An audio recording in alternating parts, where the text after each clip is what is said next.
This guide is for beginners or for people that would like a refresher on how to build a computer. For those of you that already know how to build a computer, you may learn something from this guide, and for the absolute beginner, after watching this video, you should be able to build one on your own. If I had to compare it to something, your processor is like the heart of your computer. So with that in mind, the first thing you need to know is which processor are you going to buy? In order to find that out, the first thing you need to ask yourself is, what do I need this computer to do? If you're just going to search the internet, watch videos, and play games that aren't very demanding like League of Legends, Overwatch, or basically any other esports title, then you can settle for a lower-end CPU like a Ryzen 3 1200 or an Intel i3. Now what I just said might confuse you, so here is a quick explanation. Those processors I just mentioned have a lower core count than most processors and have a low to medium range clock speed. Inside a processor, the more cores and threads you have, the stronger it will be and the more it will be able to handle. The clock speed of a processor kind of follows that same principle in that the higher the clock speed is, the stronger it will perform. Some programs and tasks are more demanding than others. For example, League of Legends could be run on a single-core processor, while advanced 4K video rendering and special effects would need 8 cores with a high clock speed to perform at the expectation. If you want the best processor for you, look up the game or programs that you plan on running with the phrase recommended requirements afterwards, and there should be plenty of articles or videos telling you which processor you should get.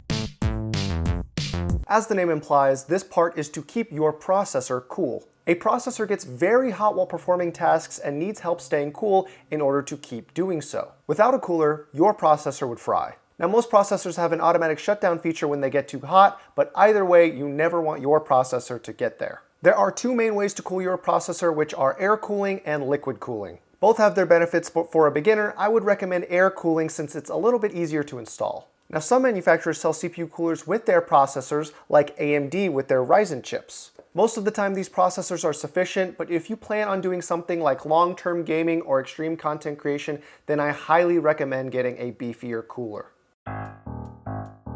Now, your motherboard is the main hub for your computer because this is where all the parts will get connected so that they can work together. There are many different motherboards to choose from, but after selecting your processor, there will only be a few specific models that you can use. The way you should think about this is as follows. Each processor belongs to a specific generation. Intel has processors that belong to a 2nd generation, 3rd generation, 4th generation, all the way up to the current 9th generation. Each generation has its own name, which you can easily Google if you would like to know them. As for AMD, they have Summit Ridge, Raven Ridge, and Pinnacle Ridge, or as they are more commonly called, Ryzen processors. The reason you need to know that is because there are motherboards that are built specifically to support 1 and sometimes up to 2 generations of processors. But not only do certain motherboards support specific generations, they also support specific socket types. Each processor has its own specific socket type that you need to know so that you can choose the correct motherboard. So when selecting your motherboard, you need to know two things. Does it support my processor's generation, and does it support my processor socket type as well? There should be a few options for you to pick from once you find motherboards that fit those two qualifications, and by the way, some will be more expensive than others. From my experience, the cheaper ones will be plain looking and sometimes have issues, and the more expensive ones will have a lot more features and look a lot nicer. If I were you, I would just get something in the middle. RAM stands for Random Access Memory. The more you have, the more internet tabs and programs you can have running at once without experiencing lag. Some programs require more RAM in order to run smoothly. To make this simple, if you plan on streaming while gaming or doing content creation, get 16 gigabytes of RAM. If you're just going to game, search the internet, and watch videos, then get 8 gigabytes of RAM. You can get less or more than that if you want, but since this is a beginner's guide, that's my recommendation for you. Also, small side note, if you're buying an Intel processor, the frequency of your RAM really does not matter all that much. But if you're getting a Ryzen processor, try to get higher frequency RAM if you can afford it. It will help with your performance, not necessarily enough for a beginner to notice, but it will definitely help. It will help with your performance, maybe not enough for a beginner to notice, but it is definitely worth it. One last thing about RAM, there are actually different types of RAM. If you want to know which kind of RAM you need, if you check the specifications of the processor you buy, it should tell you there. For the most part though, if you were buying a processor that was made in late 2015 onwards, you'll most likely need DDR4, and if you bought a processor that was made in 2015 to as early as 2007, then you will need DDR3 RAM.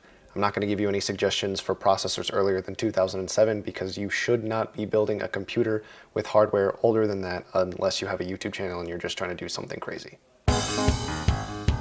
So inside a graphics card is a graphics processing unit, aka a GPU. Now there are a lot of different ways to think about which option would be the best one for you. However, I'm going to teach you the most straightforward approach so that you can choose the best card for you regardless of what brand you go with. There are three main specifications for graphics cards that let you know how good they are: the clock speed, the amount of VRAM, and the memory bus width. The analogy I like to use to explain these specs is a street. Basically, the busier the street, the better the card is. Think of the clock speed like a speed limit. The higher it is, the faster the cars can travel down the street. Think of the amount of VRAM like how many cars go down the street per cycle. And then think of the memory bus width as how many lanes there are on that street. The cars are supposed to represent data, and basically, the more cars you have moving and the faster they can travel, the better performance you will get out of your graphics card. However, if you can't understand that analogy, here is my recommendation to you. Do not ever get anything lower than 1000 megahertz clock speed, 2 gigabytes of GDDR5 RAM, and 128-bit memory bus width. It's not that specs lower than that are unplayable, but they will definitely be less enjoyable. This one is pretty easy to understand. You need a power supply so that all your parts can have the power to run. Parts like your processor and graphics card will have a recommended wattage when you look at their specifications. If you add up that recommended wattage and buy a power supply with that much wattage, you should have more than enough power to run your computer successfully. For the most part though, what I have come to learn is that if you use power supplies that come with a little less wattage than what they recommend in the specifications for your parts, you'll usually be fine. I'm not saying you should do this, but I've been able to run computers where the recommended wattage was 650 watts on a 450 watt power supply. The other specification you need to look out for when buying a power supply is the rating. From lowest to highest, they are as follows. Non-rated, 80 plus, 80 plus bronze, 80 plus silver, 80 plus gold, 80 plus platinum, and 80 plus titanium. The higher rating you have, the more power efficient your power supply will be. In detail, this means that your power consumption will more accurately reflect what your computer needs depending on what tasks it's being asked to run. Also, my warning to beginners is that out of all the parts to try and save money on, don't let one of them be your power supply. Cheap power supplies are more likely to have issues, and the worst case scenario is that if your power supply goes bad or fries, it has the potential to fry all the other components in the computer with it. That doesn't mean get an 80 plus titanium rated power supply, but if you do get something 80 plus bronze rated, you should be fine. Also, there are different sized power supplies, but unless you're getting a mini ITX motherboard, just get the regular sized ATX power supply. Now notice I wrote drive, not hard drive. In this day and age, what you want your computer's operating system to work off of is a solid state drive. Long story short, this will make the turning on and off and the load times of your computer significantly faster. Now, if you like storing a lot of photos, videos, or other files, then yeah, you can get a hard drive for additional storage, but if you don't, just buy a solid state drive. And in case I didn't just make this clear, you can have multiple drives inside your computer. This is the glue you will be using to keep your CPU cooler on your processor. The reason we specifically use thermal paste is because its compounds make it better for heat transfer. The other reason we use it is because on a microscopic level, the lid of your CPU and the base of the CPU cooler have cracks that the human eye cannot see. What the thermal paste does is it helps fill up those cracks for a more clean heat transfer from the CPU to the CPU cooler. Now, before you pick the prettiest case you can find, you need to make sure that your case will fit the motherboard you selected as well as all the other components. Now, unless you're getting a giant graphics card or CPU cooler, you pretty much don't have to check the specifications for either of those. If you got an eATX or ATX sized motherboard, then you will need an ATX sized case. If you got a micro ATX sized motherboard, then you will need a micro ATX sized case. And finally, if you got a mini ITX sized motherboard, you will need a mini ITX sized case. Now, most ATX sized cases will actually support micro ATX and mini ITX motherboards as well. However, if you do end up getting a giant ATX sized case with a mini ITX sized motherboard, your build is going to look really silly when you have all of your components crushed into a corner and the rest of your case empty with nothing inside of it. After you get the right size, there are a lot of other features to consider before actually buying your case. For the most part, read the reviews and see what people are saying about the cases you're interested in so that you can see if it's a good fit for you. But the one thing I highly recommend you look for built into your case are SSD mounting brackets. Otherwise, you will have to buy one separately. Now, I hope I can safely assume you are a man or woman or non-binary of culture and are going to get Windows. There are a few sources where you can get a licensed key for cheap, like scdkey.com. If you use my code KY1, I don't get any money for it. It's literally just there to help you guys save money, and eBay and other online markets. However, if you want, you can get an unactivated version from Microsoft's website for free. Disclaimer, this is not illegal, no matter how many dumb people in the comments try to convince you otherwise. It is not stealing or pirating Windows, which I do not support, by the way. Now, that should be enough explaining. I've got all these parts behind me. Let's get into the actual building process. Okay, so because this is a beginner's guide, not gonna go too crazy in depth on why we do certain things while we're building, but I just hope that you guys will trust what I'm saying, has a reason behind it, and you should pretty much do it almost all the time unless there is some absolute genius in the comment section who says otherwise. We're taking our motherboard out of the anti-static bag and we're gonna place it onto the box of the motherboard. The reason we put it on top of the box is because there are pins back here that we do not want to scratch or break. Plus, we don't have to worry about scratching up a table if we just put it here on the box. Static electricity is the #1 killer of computer components. I mean, maybe not the #1 killer, but it definitely can happen. If you are very nervous or scared about that happening to you, it is unlikely it does, but it can happen. You can get one of these. They're called anti-static wristbands. How they work: strap it onto your wrist, clamp this onto metal that would keep you grounded so that no static electricity can travel through your body. Unless you're dancing on carpet in socks, you really shouldn't be worried about static electricity. But if you want peace of mind, they cost like $6. I'm not using this, I just thought I would show it to you just in case you want to get one. We're getting our processor. Sorry that mine's a little dirty, it's used. I got an i5-6400 from Intel. This is a 6th generation processor and its socket type is 1151. This motherboard is a Z170 by, I think, Gigabyte? Yeah, by Gigabyte. Based off of those numbers, I personally know that this motherboard is an 1151 socket and supports 6th generation and up to 7th generation Intel processors. If you want to know, just off the top of your head like I do, what I highly recommend you do is search what generation processor is compatible with what motherboards. Now, because this is a Z170, the Z indicates to me that this motherboard is overclockable. This processor is not overclockable. Some of you might think that's a waste of money, but like all my other parts, I got this used for a very good deal. So I'm using what I have available to me.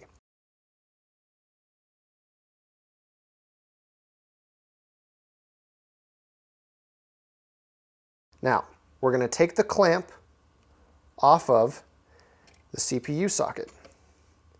We'll just lift this back. It's not sensitive at all, don't worry about it. Now we're going to place our processor in the socket. How do we know which way it goes? It's a square. Well, if you look on the processor, there's always a little arrow that points where it should line up on the motherboard. There's another arrow. So we're going to gently drop from like point blank range our processor into that socket. It's not correctly lined up yet. There it is. Now notice I didn't push it, I didn't tamper with it or mess with it because there are pins that connect the CPU to the socket. You never, ever, ever, ever force the processor into the socket. You should just be able to gently place it in there. If you feel like you have to force it or it's not sitting in all the way and laying flat seated, there's something wrong. One of the pins are bent. You're gonna have to do your best to straighten it out. But since that isn't the case for me, I get to now put the clamp on and firmly keep our processor in place. Next thing we're doing, these are the RAM slots. Because motherboards these days are fairly nice, this isn't just, painted red and painted black to fit the color scheme. I mean, it does do that. But you'll see these are dual channel RAM slots. Now I could go on about that, but just know that because they're color coded, if you get a dual set of RAM sticks, which you typically should, you will place the RAM sticks into the corresponding colors. Since I know I'm going to be working with a fairly large air cooler, I'm going to give myself a little bit of space, and I'm going to take the RAM sticks that I have here, and I will line up the pins and gently place them in here. This CPU cooler is going to be pretty large, so I want to give myself that extra little bit of space if I need it. So you look at the brackets, there should always be a way to open them. This side does not pop open, so it's a one side open for the bracket. Most new motherboards work like that. And I'm gently placing it in the DIMM slot, is what we call this, and pushing it all the way in until I hear that click. Both sides. Now I know that my RAM is correctly placed inside the DIMM slot. And push it in until I hear that on both sides. So now that I know my RAM is correctly placed inside the motherboard. Next thing we're moving on to is the case. Put this to the side. Now, you might be wondering, why does this case have a see-through panel? Well, tempered glass and looking inside your build these days is kind of a trend. It's very popular. It looks nice, you know? I like my cases that way.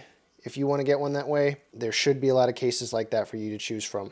So, looking inside this case, again, this is used. Yours will be brand new. They'll have the case wires wrapped up nicely for you. This case is a nicer one. It's by Corsair. I don't remember the specific model name off the top of my head. I know it's an expensive one. This one comes pre-installed with nice Corsair cases. 2 in the front, 1 in the back. Now what we're looking to do is mount our motherboard inside this case so that we can continue building. But the first thing you want to do, because I always forget this step whenever I'm building by myself, that I/O shield that came with your motherboard, this little thing, you're going to pop this in and you're going to place it in between the case and the motherboard. If you want, a nice and easy way to do it would be to kind of place your motherboard in the case and try to pay attention to where these line up with the outputs of your motherboard. I can tell that mine are going to go in this way.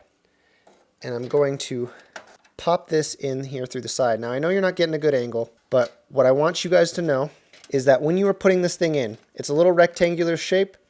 It's got these little silver wedges on the outside that are meant for you to pop in to the case, and when you get it right, you should hear a little pop.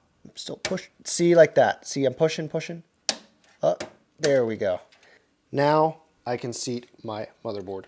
Now some cases will make you screw in these little raised bits before you can screw down your motherboard. So that's where I know I'll be able to put a screw through my motherboard to line up with these little screw bits. I've got 6 here. I could definitely put in another one. I'm a little bit lazy. I usually don't put in every single screw through to my motherboard. You probably should do that, and I'm showing you bad practice.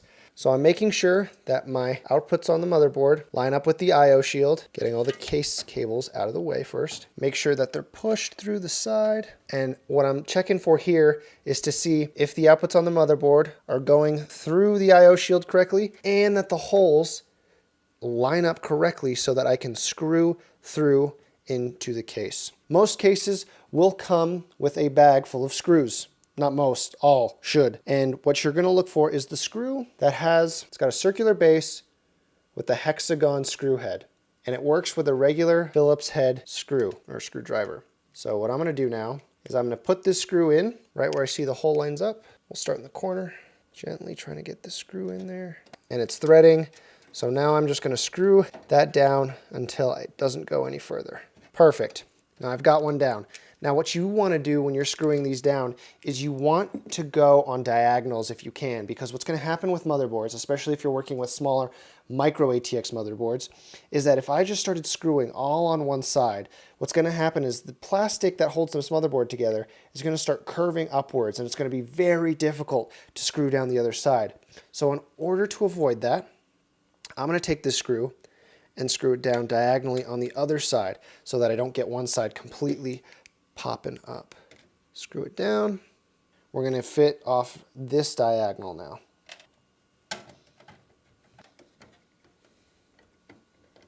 A small side note while I am putting in this last screw, you never want to force the screw in super tight. Like you want to go until you can't really move it anymore, but there's always that little point where you can really force turning the screw more if you want, but I highly recommend against doing that. The reason I say that is because if you ever want to take the motherboard out, those little screw sets that are in between the case and the motherboard right now that I pointed out earlier, those can still be turned. If you screw this too tight and you start turning those at the bottom, you've basically permanently fixated this motherboard to this case. And something I highly recommend doing once you get into PC building is making it so that you can reassemble this, because what you can do and what you should do is when you look to upgrade your computer, is you make it easy to sell your old one so that you can subsidize costs for the new one. So we've got the RAM in, the motherboard's down, mounted on the case, processor's in. We could do one of two things right now. We could put in the graphics card, or we could put in the CPU cooler. Either one works. I personally am going to go for the graphics card next, so I'm going to get that out right now. So we have an MSI GTX 1050 Ti, and you'll probably notice by now, but I am going for a black and red theme. It's not really anything that you should be too concerned about your first time around, but if it's something you want to do, it does make the aesthetic of the computer look a little bit nicer. Now you'll notice here with this motherboard that this has 3 PCIe Express 16 slots. Now it's pretty intuitive with your graphics card having as many pins as it does to put it in one of these slots. Which one do you want to use? Well, as long as it says PCIe X16, any of them will work. If it says anything lower, like it does here, PCIe X8, you want to avoid that. It'll lower the speed of your gaming performance just a little bit. I'm not going to go too into detail with that. That's something you can look up in another video. But see, I can notice here it says PCIe X16, so I want to put it in here. I'm going to go ahead and take out these brackets on the side here of the computer. You can unscrew them by hand, but it's easier with a Phillips head screwdriver. So I make this mistake all the time. It's not really that big of a deal, but I misjudged where the graphics card would line up in terms of these little brackets. So since I'm working with a nicer case, I can actually unscrew them and screw them back in. If you're working with a cheaper case, you will notice that sometimes with these little brackets, you actually have to break them off and can't unscrew them like I'm allowed to right now. If you have that, and that's your situation, what you want to do is make sure and line up by placing the graphics card somewhat near where you're going to put it in, that it matches up to the correct brackets that you're going to break out. So you don't have to break out any of the brackets that you don't need to, because you don't want like holes in your computer that you don't need to be there. All right, so I just made a mistake. I realized that the cooler we are using for our processor actually has a back part that needs to go on the back of the motherboard before I can mount the heatsink of the cooler on top of our processor. Fortunately, I haven't gone too far into this build, so what I'm going to do now is I'm going to unscrew all 6 of the screws that we've used to mount down our motherboard into the case and try to gently slide that bracket into the back so that I can put the CPU cooler onto the processor when I get time. So this isn't the first time I've made this mistake, but this is a good teaching moment. I hope that you guys know when you're building a computer, you will have these little slip-ups. It will be a little bit frustrating, but don't beat yourself up too much. It happens to everyone. This is probably like my 30th build, and I've forgotten to do it now. So if you forget to do it on your first one, not a big deal.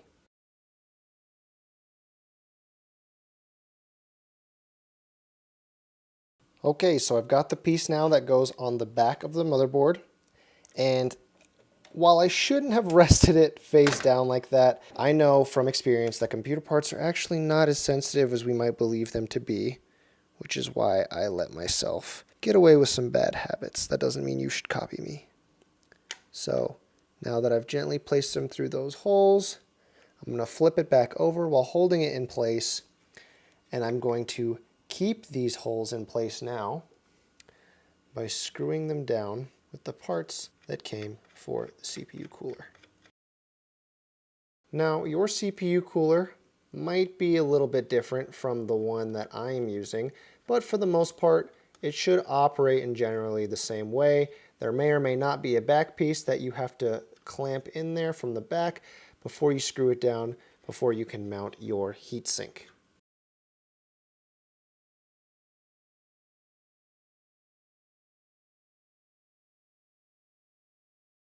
Now, I didn't mention this before, but with your graphics card, the same principle kind of applies with the RAM, where you're gently pushing down until you hear that snap in. Once that happens, you can take those same screws, or different screws, depends on your case, and screw the GPU bracket down in place, because the fans on your graphics card are going to be spinning pretty fast. And if you don't have this thing screwed down securely, your graphics card's going to shake, and you're going to hear it in your computer when you turn it on. I've had that before. It gets very annoying very fast. So make sure this thing is in a secure position. So now the next step you would believe that you would want to put in the CPU cooler, the heatsink, and the fan that go with it, but we're not doing that yet. The reason we're not doing that yet is because I'm going to show you guys all of the different connections really quickly that still have to be made. So we have a case fan connection here. We have the CPU power here. We have the CPU cooler right there, the 24-pin motherboard power connector here, potentially another system fan here.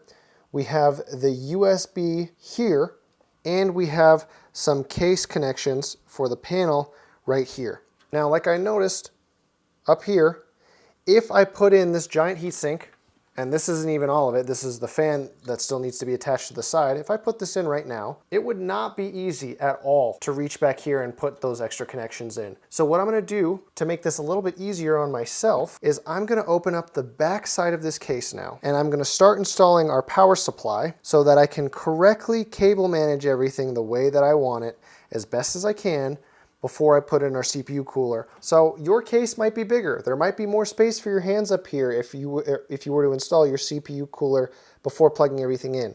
But I'm noticing here that's not going to be the case for me. So I'm going to go ahead, install the power supply, make sure I have all my connections made to the motherboard the way that they need to be. So power supply, let's unbox it. Now it should be pretty intuitive where this thing's going to go. We're going to take this, put it at the bottom of the case. Now, there's a big debate sometimes. Well, it's not too big of a debate. Most of the times people would say the fan should actually be facing downwards so that any dust gets blown out through the bottom of this ventilation system in the case. However, you have to take into consideration the airflow coming into your case and the airflow leaving your case. Now, if I look at the fans here, I can tell that because the blades, they're kind of showing this way instead of this way, I guess concave, convex, I don't know which one it is, but because the fan blades are bent like this, I know that air is going to be sucked in and blowing this way into the computer. And if I look at the two front panels, because they're faced like this, pointing outward, I know that air will be blowing out through here. So the only air coming into this system is actually right here. So if I really wanted to, I could flip this fan face up like so, but I know how good Corsair fans can be. And I know that if I really feel like I'm lacking airflow, I can install some more fans up here. So what I'm gonna do is install the power supply with the fan facing downwards. Every case is pretty much the same. There are 4 very obvious screw holes that you need to line up for your power supply on the side. 1, 2, 3, 4. They're pretty much all directly in the corner. It is very obvious where these screws should go. So once you got your power supply lined up with the rectangular hole, screw the screws in.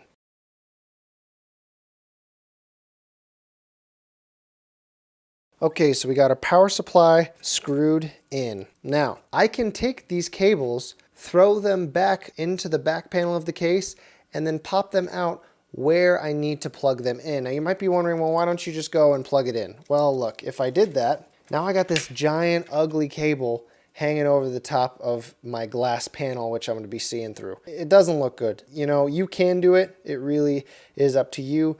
But like me, once you start to really like and enjoy PC building, you don't really want to settle for mediocre. So what I'm going to do is I'm going to pick out the cables that I'm going to do first. So I'm actually going to go up with this tougher one here. So I'm going to get my 4-pin CPU connector, and you'll notice that they write on here CPU right there. So I'm going to loop it back through this rubber protective grommet and then bring it back up here so we don't have a long cable sitting in our way. You need to take off the back panel, so follow along as I do this.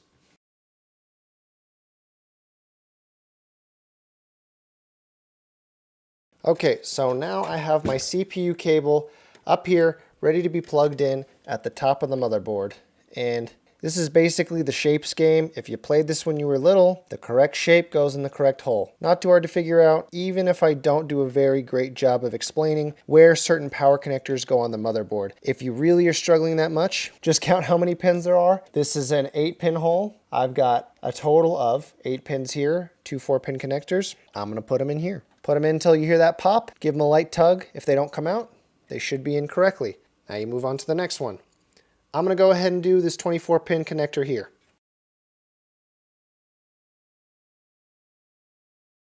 All right, got the 24 pin connector ready to be put in. Now you'll notice most 24 pin connectors like this, they go 20 pin, 4 pin. It's a little weird. Sometimes it's hard to handle. But because we properly planned plugging our cables in before installing our CPU cooler, we have plenty of room to wiggle around and make sure that we plug everything in correctly. Another connection we need to make is for our graphics card. Now, not all graphics cards require power. You can tell right here by looking at this 6-pin connector that this one needs power. So what I'm going to do is I'm going to look for a VGA cable right here. See that this one has 6 pins? That's what we'll be connecting into here.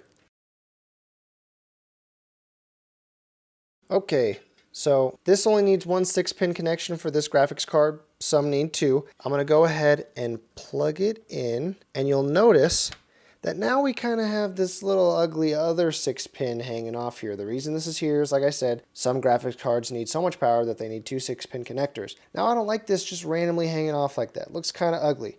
Could you cut it off? Yeah, I mean you could, and this would work fine, but then you'd have to worry about exposed wires. Now I'm going to take one of these twisty ties that basically come with every computer package you'll ever buy and just gently lay this cord next to the other and tie it off. Looks a lot better already. Now that I've gotten all of our power supply connections to the motherboard, processor, and graphics card, all that's left is to make sure I have all of the case cables connected to the motherboard as well. We'll do this one. This one's pretty simple. This is for the USB ports at the front of your computer. And if you have a newer motherboard, which I really encourage you to get, it's really easy to line this up. Like I said, shapes game. But most of them just really big inside the port say USB 3.0. So go ahead and find one that's very comfortable for your cable and just pop it in there. Very simple. All right, so now we're going to be doing what I think to be the hardest part in a computer build process, which are the panel connections. They are the skinny, tiny little connectors that come from your case, and there'll either be 3 or 4 of them, and they'll read off as HDD LED, power switch, power LED, and the optional one that is sometimes there, not always there, is the reset switch. Now, in newer, nice motherboards, they'll have a nice little like kind of rainbow color coding to show you where they should go. On older motherboards, they do not have that. And sometimes they don't even do what this motherboard says, where really big on the board, it says panel. So it tells you where it should be. What these cables do, they give your power button a little ring light to let you know when it's been turned on or off.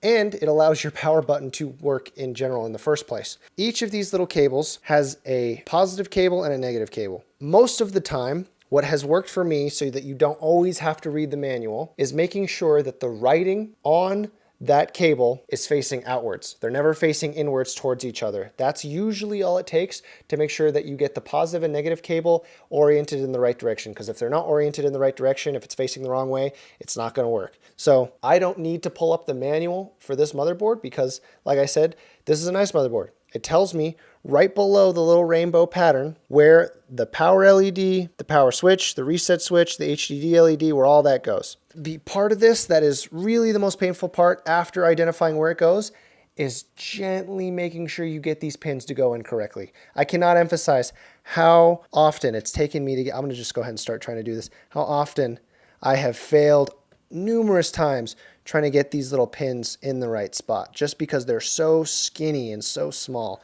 So out of everything that you'll do with your build process, I can almost guarantee you this one will be the most frustrating. Okay, so fortunately it didn't take me too long to get the panel pins in there. The last thing we got to worry about is the HD audio pin. So this also comes from your case. For the most part, what I found with motherboards, at least the ones that are made more recently, it's always in the bottom left-hand corner of your motherboard. Nowadays, like I said, they make it a little bit easier for you to find these connections. It says audio nice and big inside there. It's really hard to make that mistake. But in order to make this cable management a little easier, I'm going to run this cable down one more grommet just so I don't have it laying over the entire motherboard. Make sure I got the pins lined up correctly. So with your HD audio cable, There is randomly one pin missing, so it makes it a little bit easier to line up when you flip it over and pay attention, make sure the socket matches the actual pin. That wraps up everything except for some case fans. So you kind of just match these little 4-pin connectors into anything that says sys fan or case fan will be a good option for your 4-pin or 3-pin, sometimes 3-pin fan connectors. There are other 4-pin slots that are not meant for case fans. There are ones like your CPU fan, and that's usually marked by, I believe it's CPU opt, so it's CPU underscore OPT. That one you don't want to use a case fan for. That one goes for your CPU cooler. That fan speed will go up and down depending on the heat of your processor. So I'm just going to go ahead and lock it in. Another side note, these connections can be a little bit tricky. They're similar to the panel pin connectors in that they're skinny little pins. So don't be too forceful. Be very careful when you put these things on. You don't want to ram them in there because if you bend a pin, you're going to have to unbend it. And once you start bending very thin metal, it makes it more likely to snap off. So just be very careful. Looking for my third and last case fan connector. So it looks like everything but our CPU cooler has been plugged in and installed, obviously other than our solid state drive. So what we're going to do now, these extra pins or these extra connectors, we might still need these later in the future. We don't know, but we don't just want them hanging out laying on top. So what we're going to do is we're going to take all these connectors and we're going to push them through these rubber grommets into the back of the case. And if we do need something, we can connect it back there so that we're not showing any of these ugly cables.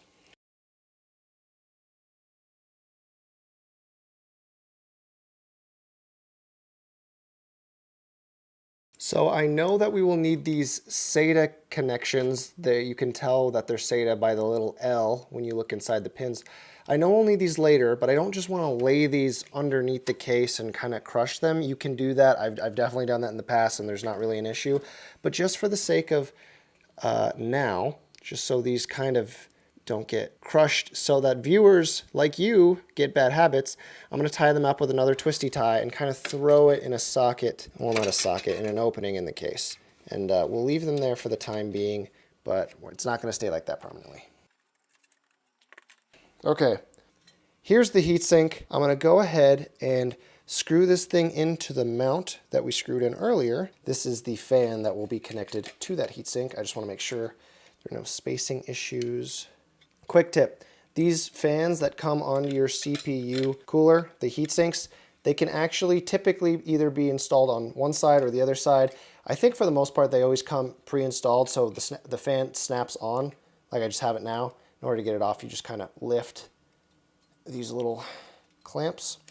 So because this heatsink will be in here, and we're going to have air coming in right here, blowing onto the heatsink, I'm actually going to switch sides and have the fan placed on this side so we can get a better use of our airflow. Because if the air's blowing directly onto here, we don't need a fan kind of getting in the way of that. This metal is going to get really hot because it's going to be sucking that heat up from the processor. So what I hope what will happen is that air will blow into the heatsink, cool that down, and this fan will suck the air off of the heatsink and make it even more cool. That's the hope, at least. Now that we've got it snapped on, we're going to go ahead, line up the screws, and get our CPU cooler in place. Oh, guess we can't get it in place because the fan is actually in the way now. So, screw the heatsink down first, then install the fan afterwards. Hi, this is Chris from the future, and I'm here to let you know that for whatever reason, the footage of me applying thermal paste onto the processor is corrupted for whatever reason. And as much as I would like to be able to demonstrate that for you, I'm just going to let you know how it kind of went down. Basically, you take your little tube, you uncap the top, you put a little pea-sized drop on it. There are a million different ways people tell you all over YouTube on how to apply thermal paste. I go with a little pea drop. Other people say X, they say a little line, they say a little swivel, an S, whatever. I put a little pea drop in the middle because once you put the CPU cooler on top of it, it's going to mush and spread out. And the most important thing you want to do is cover the very center of the processor You want to cover the whole top ideally, but the main source of that heat is coming from the little silicon chip right in the middle of your processor. So enough from Future Chris. Let's go back to the video, but I just thought I'd let you know that I did apply thermal paste, so don't think I didn't. Same rules with screwing apply as last time. Screw it down, not so tight that you ruin the screw connector underneath, and always do a diagonal. You should always expect the fourth and final screw to be the most difficult. It's always the one that wants to go down the least. Okay, perfect. So it's on there, looks good. Now I notice that before I can put this fan on here, that the CPU opt port that we talked about earlier is actually going to be blocked if I just go ahead and slide and clip the fan on. So what I'm going to do is I'm going to attach that before, if it'll go in. Yeah, I'm going to attach that before I snap the fan onto the heatsink. Make sure that you always plan ahead when you can in PC building, because it will pay off dividends and it will save you headaches. I promise. Looks like it's clipped on pretty safe. I'll try to tuck this wire away as best I can. And everything looks pretty good. We've almost got a fully built computer. The only thing left, the drive, our solid state drive. Now, I'm sorry again if I'm confusing you guys with the packaging of, like, you know, my processor or my solid state drive. I always get my stuff, not always, but most of the time when I'm doing builds for you guys, I get my stuff secondhand. Saves me a ton of money. So let me go get some scissors. I'll cut this bad boy out and we can wrap up the build. So remember, like I talked about before, when it comes to looking at the features of your case, well, you'll notice that there are no brackets that you can see that fit this drive. Real quickly, we're going to check the back. Oh, look at this. Lucky us. So this case actually does come with some solid state drive brackets. As you can see, they will fit our 2.5-inch solid state drive. And what we're going to do now is get the right screws. They should come with your case or solid state drive. I'm going to have to go find some because, like I said, all my stuff's secondhand. And you'll screw them into this little bracket. Let's see if I can get this out. Oh, you got to unscrew them. Jeez. Not all cases have similar SSD mounting brackets. There we go. And let's see, where do the screws need to go? You want to make sure that your SSD is facing outwards so that you can connect your power and data cable. Oh, you might actually just be able to... The way this SSD bracket is built is so that you actually don't have to screw it down. It looks like you can if you really want to, but since this doesn't look like my drive's going to be moving all that much, I'm shaking this and there's almost no wiggle room in here. I mean, there is no wiggle room in here. I'm actually just going to go ahead and screw this thing back down onto the bracket. This thing was made really nicely, so I don't have to do this. But like I said before, if your case does not come with a solid state mounting bracket like this one does, you will have to buy your own. Okay, if this is our drive, if this is where our operating system is going, how do we connect that to the rest of our computer? Well, you need two things. You need to be able to power it, and you need to be able to get data from it. So here, it's called a SATA cable. This is the smaller one. The smaller one is for data. So we're going to go ahead, connect this cable through here, and then before I line it up through the grommets, I'm going to check to see where the other SATA cable port is on the motherboard before I go and do that. But like we said before, we also need the power cable. So I'm going to undo this twisty tie that I did earlier, hold these cables for me.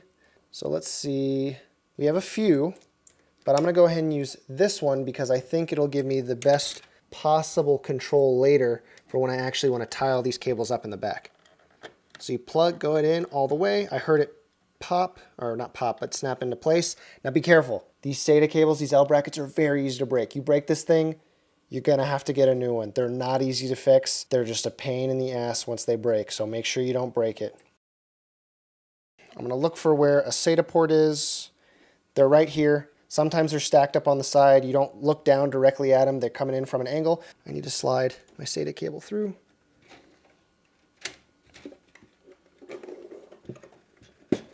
Now, on this motherboard, there are 6. You can typically plug them into any one. It really doesn't matter. So I'm going to try and get this into port 0.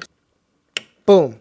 Got that into port 0. And technically, right now, if we plug this computer in, everything should work. But before we do that, because I'm going to teach you guys how to build a computer the nice looking way. We got to manage all these cables. Now what I do most of the time is I take all these things, and if I can hide them and they don't show when I'm looking through them in the front panel, it's like they don't exist. But I'm going to do a little bit of a better job here, and I'm going to try and tie these off with that one little twisty tie. So these cables line up here pretty decently. Under here, wrap these bad boys up, clip that off to the side, lay them over here. Now they're not so loose. The SATA cable and the CPU fan, you know, they're not going to flop around too much. This cable management, for me, it's not perfect. I'm not going to be plugging in any more drives to this build. So now I'm going to take my back panel, which we removed earlier, put it back on, slide it in. Perfect. Take those two screws, flip this bad boy back over. So everything looks good. So now we put this panel right back in, slide it into place, screw this down, and now it looks like all we have to do is install our operating system, and this thing will be good to go. Before we take it over, I'm going to do this quick explanation here, kind of huddled into the camera. I have Windows 10 installed on this little thumb drive. This is the unactivated version I told you about. There are plenty of tutorials on YouTube that show you how to get an operating system, Windows 10, unactivated for free. The one specific tutorial that will be best is actually made by Nerd on a Budget by Danny Lee. He goes over and shows you how to install one onto a USB thumb drive, so I'm not going to show you how to do that. Go search that tutorial. Before we even turn the computer on, we're going to plug this into one of the USB ports. I'm plugging it into the front panel. You could plug it into the back panel, whichever one you want, but it's plugged in. So as soon as we turn this thing on, you guys are looking at the screen, you'll know what and where Windows 10 is coming from. At this point, you should have the power cable that came with your power supply plugged into the computer, plugged into the wall, and at the very least, have your mouse and keyboard connected to the USB ports in your motherboard that, you know, came through the I/O shield, and then have the USB stick that has Windows 10 on it plugged into another USB port coming out of your computer. Small side note, before you press the power button on and you freak out and think that it's not working, make sure that that little power switch on your power supply has the little dash pushed in, because that means on. You can turn on and off the power supply on custom built computers, so make sure that's going on before you freak out. Hey, there we go. All right, so okay, nay. Reboot and select proper boot device. Okay, it looks like I just have to press F12 the second the computer comes on. Delete or F12, either one. Delete.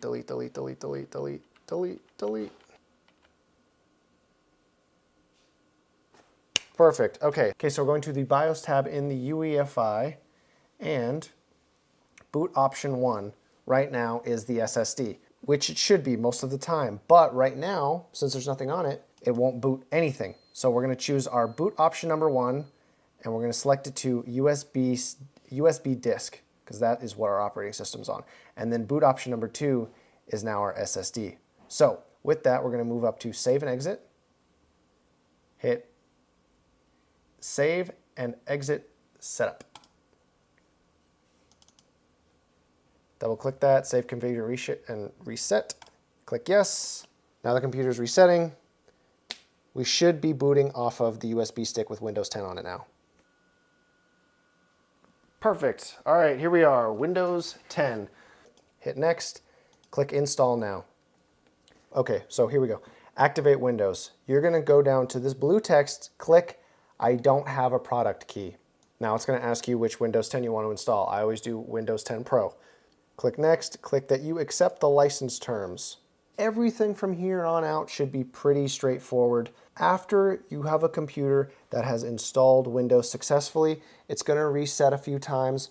What you want to do is, after you've gone through this full installation, is you're going to want to pull out the USB stick while the computer is off in a reset after everything's installed. You want to make sure everything's installed. If you haven't got to the step that says finishing up and that's gone through 100%, you don't want to pull the USB stick out. Because what's going to happen is once Windows installed, if you still have the USB stick in there, it's going to keep trying to reinstall Windows over and over, because right now we have the USB stick set to the #1 boot priority. Once that USB stick is pulled out, the only other thing that the computer will be able to boot to is that SSD, which should have Windows 10 on it after everything has installed like I said it should. So that's pretty much the end of this video. I'm going to try to get a better camera angle for this outro. And that is the end of this video. It was a lot longer than I thought it was going to be, but hopefully I can edit this down to a very digestible length for you guys. If you found anything confusing, please leave a question in the comments. If it is relatively simple to solve, I might tell you to search it and Google it on your own, because for the most part, every aspect of computer building typically will have an entire answer in video format on YouTube, because there are so many facets to computer building. It's very hard to condense it all down into one simple video. So I hope that you guys understood everything. I know that I kind of rushed through the Windows installation. If it was confusing at all, again, I know this is a little bit of a cop-out answer, but I highly recommend that you go search a tutorial on YouTube. Installing Windows 10 is pretty easy.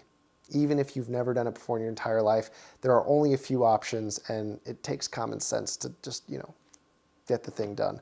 But I hope that you guys found this video somewhat entertaining or informative in any way, and I hope you enjoyed it as much as I did. Thank you guys so much for watching. I know you guys have been asking for this video a lot, so if you can, help me out, share it, like it, comment, whatever. And as always, have a great day.